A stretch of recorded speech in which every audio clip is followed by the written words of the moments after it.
Welcome back to Nick Lenz's Comic Corner, Classics / Non-Classics. This is my 600th episode of this series. Yep, and of course it's my 504th double shot. Wow, 600 episodes.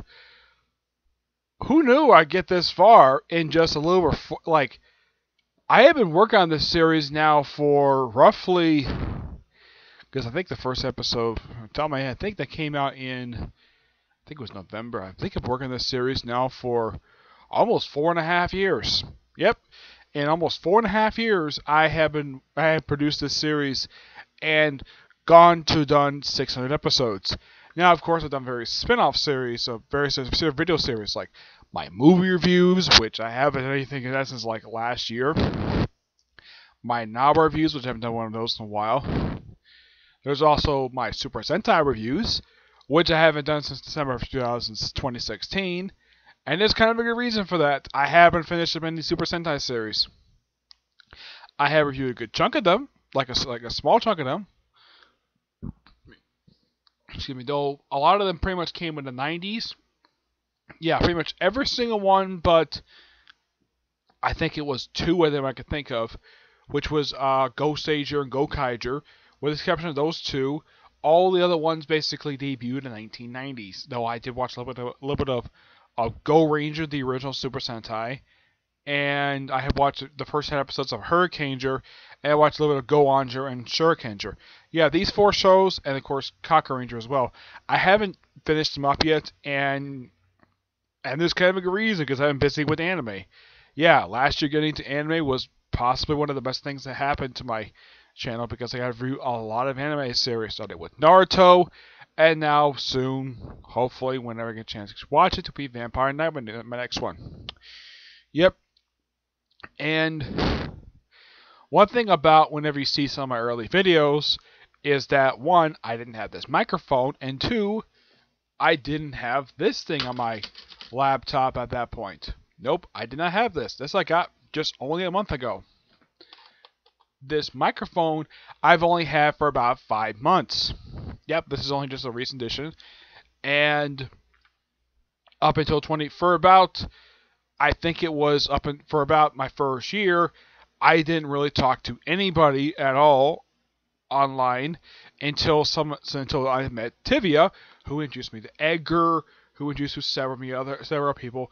Mass Panther just happened to follow me just by sheer coincidence, and we since become good friends over the past couple years. He did briefly move down here, but he moved back up to Ohio to take care of his grandparents, which, that's fine. It's good for him to do that. It's nice of him to do that, despite the fact he had a okay job down. He had a couple jobs down here. One working for the airport, moving luggage, which was really tiring for him. The other was transporting dry cleaning for rich people. Yeah, that was the other thing he did. And then, of course, moved back to Ohio. Yep. But in the case of this series, I have reviewed a ton of... Now, some of my early reviews, I have reviewed like trades, and I've also reviewed a couple issues of individual series. And then after a little while, after like the first episode, I kind of just stuck to trades. And I did occasionally do triple shots, where I do 3 trades. Yeah, after about 10 of those, I actually decided to stop doing those, simply because, well, they take a lot of time to talk about these things, and also, if you know some of my other early videos, you see me yelling at the actual video, because I used to record these things via YouTube Capture when YouTube had that function to record stuff. Yeah, about a couple years ago, they got rid of that, so I got introduced to Windows Movie Maker, and I've been recording videos since then. I've recorded, as of this particular one, thanks to, well, making a record of this, I have recorded exactly, this is my 1044th video that I have recorded with this particular program. And I enjoy using it. I personally didn't have a problem with it. Excuse me.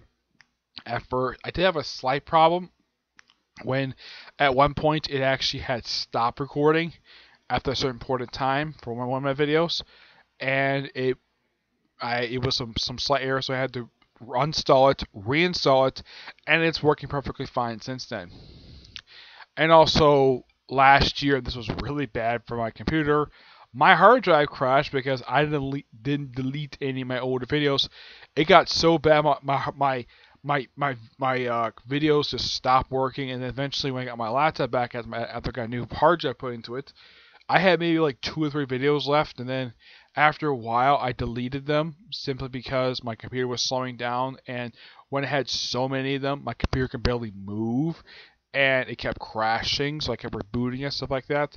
But since last summer, whenever I finished recording a video, I deleted it from my hard drive simply because I don't want it to crash again. Yeah. But a lot of the stuff I reviewed mostly have been just DC and Marvel. I have occasionally ventured outside of those two, reviewing stuff like IDW. Let's see. I think it's just ID. Oh yeah, I review stuff from Boom, and I think that's it. Yeah, just IDW and Boom. I haven't reviewed anything from Dark Horse or IDW, Dark Horse, Image, or Zenoscope. A lot of these other ones, I haven't reviewed anything from them.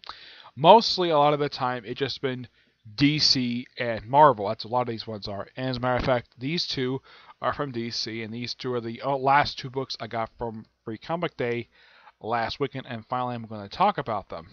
Okay. First up is a book that just came out. I think it was just 2 weeks ago this book came out, and that is Deathstroke Volume 4 Defiance. Yep. This collects Deathstroke Volume 4, issues 21 to 25, and the Deathstroke story from the DC Universe Holiday Special number 1. Also, and a lot of people probably point this out. Heck, I pointed this on Free Comic Day. Yeah, this is the cover of the first part. Yeah, the cover is clearly a homage to Justice League number 1 from 1987. Yeah, it's a really neat idea. Now, Defiance, the way the story is explained is that this was a project started by Deathstroke's ex-wife, Adeline King, a smoking hot woman, by the way.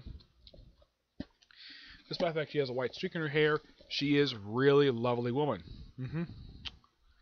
Let's see if I can find a picture of her. Let's see here. Where are you? Here you are. Yes, here she is. Adeline Kane with Billy Wintergreen. Yep. And who's on Defiance? It is Rose Wilson, Deathstroke's 2 surviving children, Rose and Jericho, along with Kid Flash, who'd been kicked off the Teen Titans, so he's back with the Teen Titans now. The second Power Girl, and Tara Markov. Yep. I should point out, though, when she first popped up in here, I think a lot of people were like, wow, Tara's back. And another question, where the heck have you been for the past few years? Yes, that was a really good... Now, the last time she physically showed up in a comic book, and this is the post-Flashpoint Tara Markov, was back in Deathstroke Volume 2, number 20. And this was back in, I think it was like 2013. Yeah, so it's been 4 years since she made a physical appearance. Yeah, as for what she's been doing since then, well, she's become an escort. Yep, she's become an escort. Basically, she's a woman who gets hired to sleep with men. That's what escorts do. So she's an armed escort. Power Girl was a character created by Paul Levitz from the World's Finest series, who have been a supporting character in this book for a little while. And I'm glad the fact they be part of this team, though the group has been discontinued.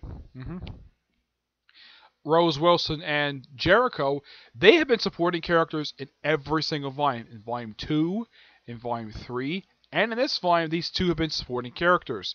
Though they originally stated in Volume 2 that Rose was the daughter of Adeline Kane, and I think this volume, she's restored to being Deathstroke's illegitimate daughter, not legitimate daughter. They actually reversed that retcon by having her Vietnamese mother, I think it was Cambodian mother, yeah, the one who Deathstroke had one night stand with.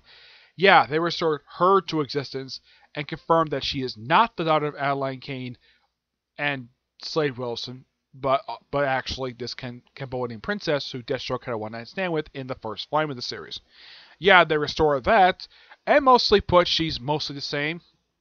Aside from the fact they restored that little part of her continuity, or little part of her history, they did get rid of the stupid eye patch that Jeff Johns thought a good idea to give her. Yeah, where they she had removed her own eye, de-aged her a few years, even though she looked like she was probably like pushing 20 in the Titans series. She was, well, push this. As for Jericho, you see, I just got to point this out though. That is not his first costume. That's his most recent costume. They even have a picture we look back in the 80s. I'm not kidding about this. They do in here. Let's see if I can find it here. It was a picture someone just found by random coincidence where he just has his 80s mutton chops. Yeah.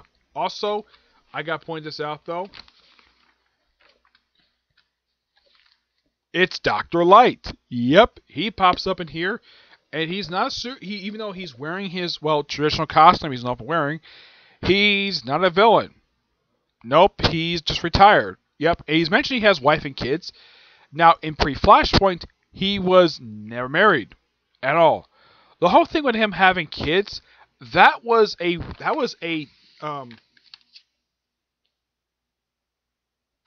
okay. Yeah, that was something that I'm trying to think. What was his name here? That was something that was something Jeff Johns came up with. Him as Sterling Gates. Yeah, here's the picture of Jericho from the 1980s. Yeah, that's the way he looked in Marvel and George Perez's run. Yeah, with the mutton chops and everything. Yep. Yeah. And the whole thing with the icon suit, that was something that that's something Christopher Priest. Now, the reason why they do set the suit up very early on, probably like around like the first arc. The Archon suit, they explain in here, it's a technology from the future supposed to stop bullets. It's a great suit. Also, I got to point this out though. Yes, me might point this out if I don't talk about this. Yeah, Deathstroke starts wearing a cape. He no longer wears for a very brief period of time. He wears this cape. He wears this outfit for just these issues. Yep. Also, issue 25, the return of the Secret Society for the first time since Justice League number 30. Yep. At the point this came out, just like with Terra, also for the first time with Terra, it had been for Terra and the Secret Society. This is the first appearance in 3 years when this came out last year. In the case of Terra, it had been the first time in 4 years since people have seen her. Yep. That's one thing cool about this. Now, in the case of Secret Society themselves, this lineup was actually a little bit different. It's more of a traditional style of the Secret Society, and is consisted of these people. Hector Hammond, Vandal Savage, Ultra Humanite, Black Manta, make his first appearance since that second arc for Teen Titans. Reverse Flash, I think this is Eobard Thawne, Raptor, Deadline, and Killer Frost. They do bring up the fact that she's part of the Just Like America. Yeah, I gotta say, this is actually a really cool lamp. I love what Christopher Priest did with the Z's group. But seeing the Reverse Flash part of the Secret Society, this is something. I gotta praise Christopher Priest for doing this. Because the last time he was part of the Secret Society was back in the 70s when Jerry Conway wrote their brief ongoing title. Yep. Raptor, I'm not surprised that he popped up in the book because, Christopher Priest brought this character back after that first arc from Nightwing. Actually, the second arc, which is two-parter, where he was thrown in jail and he was broken out. Deadline is a new character. I'm not all that familiar with him. Killer Frost, they do mention the fact that she's part of the Justice League America, which is really nice. Really good set of stories. The Defiance stuff will last for about 10 issues before, in story, the thing gets axed. And of course, we have now the really cool Deathstroke versus Batman story, which is going to end the ongoing series, sadly. But what about the DC Holiday Special story? It's just Deathstroke getting presents for his wife, for Adeline and his 2 sons for Christmas. Excuse me. Yeah, that's while he's on a mission. Yeah. Also, I should say 2 sons because this is the point when Grant Wilson is still alive. Yeah, when him and his son are teenagers. There is a flashback early on in the series where Deathstroke and his, at the point was still his wife, they got into a fight, physical fight, had sex, and then she asked for divorce. And he had no problem with that at all. Yeah. So I'm like, Deathstroke, you divorced a smoking hot woman who's still hot at her age. I have no idea. Now, Deathstroke looks like a guy probably in his 40s or 50s, while his wife looks like she's probably in her mid to late 30s, and she's still drop dead gorgeous. Yeah, and also one thing that was really neat about this particular storyline is there's a hint of a romance between Kid Flash and Power Girl. It goes nowhere because Kid Flash hooked up with Raven in the Teen Titans comic book, though that apparently went nowhere too for some reason. Yeah, it's like, okay, we get the Black Wally West a possible love interest, and it goes nowhere. I'm not kidding about it. First, it's here with Power Girl, and then Teen Titans is with Raven. Yeah, though I think the reason why Ben Percy decided to do that because in pre-Flashpoint, Wally and Raven had sex. Yep, that's the only reason I can think of. But this is just one really good story, and I'm so happy. This is something I really want to pick up on as soon as it came out, but it was starting with this very storyline that the series of Deathstroke became switching from coming out twice a month to once a month. And I think the reason why DC is ending the book, not just because Christopher Priest is jumping to Marvel, but because I think the DC is probably noticing the book is not selling as well once they move it to monthly. That's probably my theory, the reason why they're ending the book, because it's not selling what they wanted to, but I think it's still a great series, and I do recommend it. 9.5 out of 10. Alright, next up is Titans, Volume 3, A Judas Among Us. This collects issues 12 to 18. Yep. Yeah. Oh, I forgot to mention who the artist is. Yeah, Christopher Priest is the writer of this book. Oh, also, George Perez costume. Awesome to see this thing. Okay. The artist is Dago Neves, Carlo Pagani, Pagalain, I'm sorry for this, and Tom Graham. Yeah, they're the artists of this thing. Ryan Stuck is the cover artist. Yeah, he's the one who does this really awesome cover. And no, he does not massacre the group at all this whole time. He doesn't massacre even the Secret Society. This actually comes from cover number 25. Yeah. Now, this book is the Titans face off against the Fate. Well, some of their villains they face off before, like they face off against the Key. First time since the annual. The Key, Mr. Twister.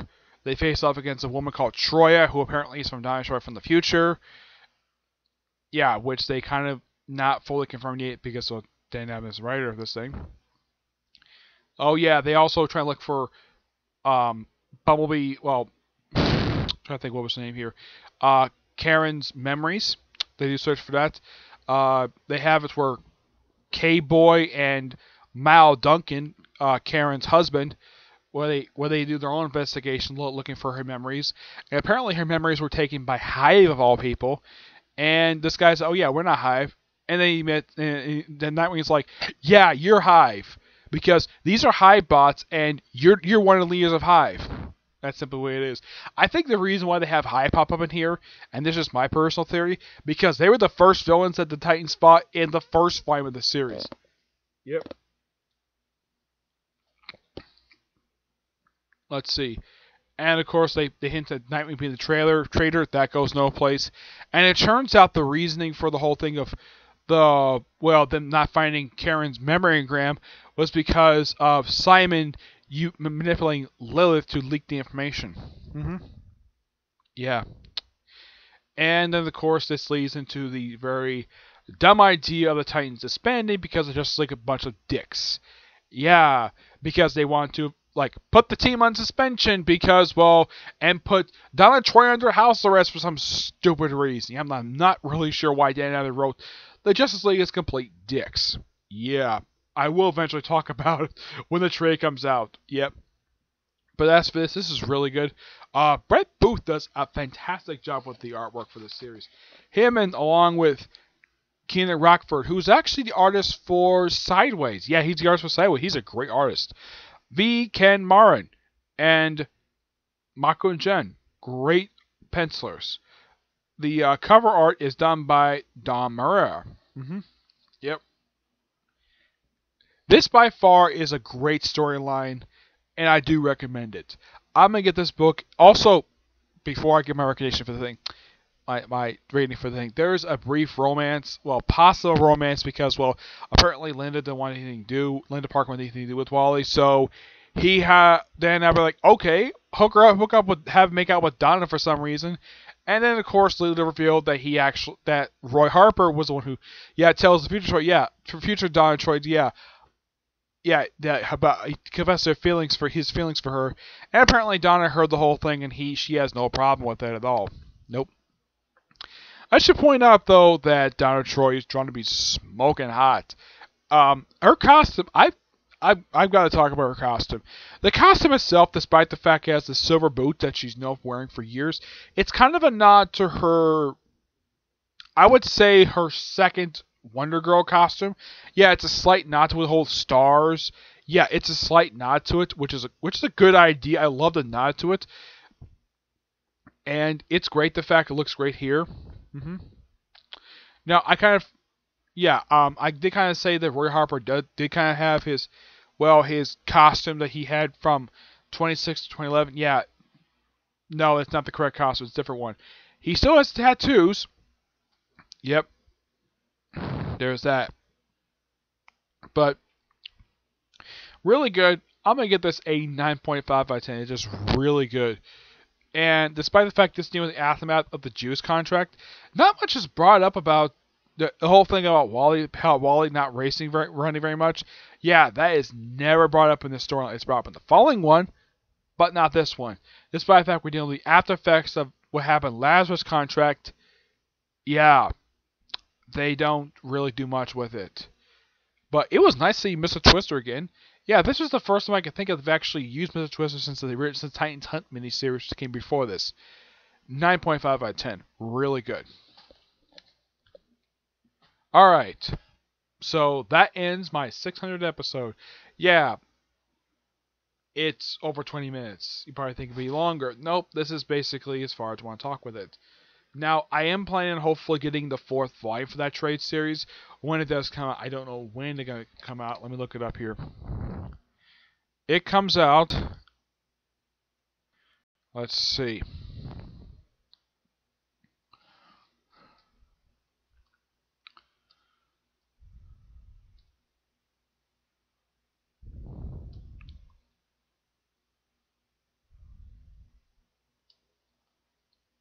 Let's see. When does this book come out?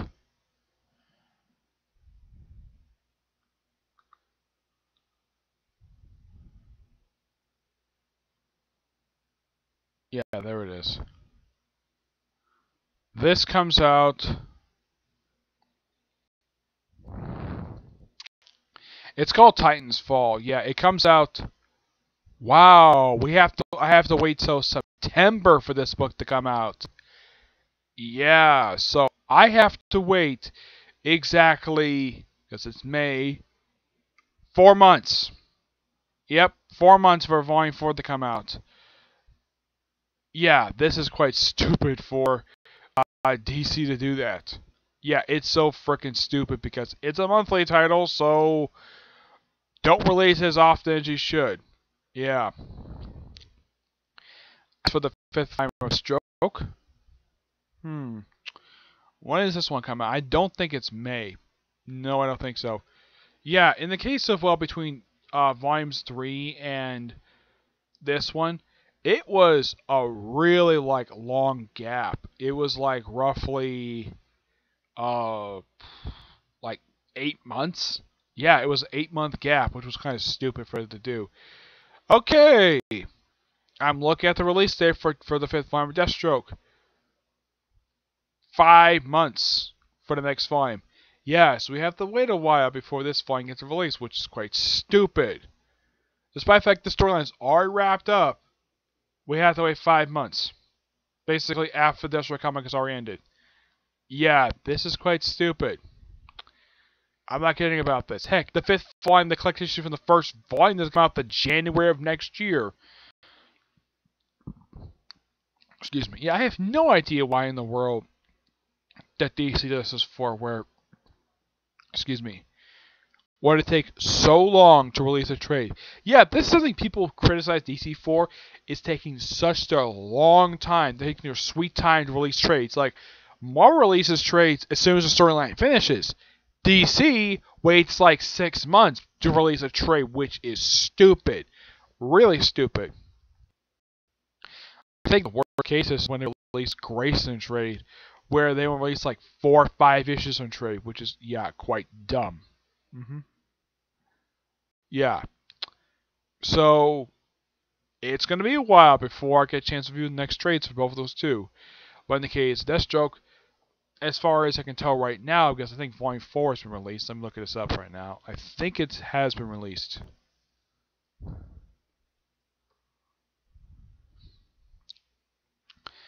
Let's see. 4 is coming out. The Crash and Burn one. That's the 4th volume that collects issues from the first one for the series. That comes out in 5 days, so not long for that. So anytime now until the next volume of this particular thing comes out, review trades for Deathstroke, well, it'll be trades from the first volume for the series or the second volume if I get a chance to get my hands on them. As for Titans, I'm hoping to get my hands on Teen Titans Volume 2, The Rise of Aqualad. I'm hoping to get my hands on that, okay? But until I see you on my next video, which will be episode 601 and Doubleshot number 505, and it's going to be on 2 Phantom Stranger trades. Yep, 2 of 3 that collect issues from the last volume that was published of the series. You'll find out what they are in the next episode, okay? But until we see you all there, bye.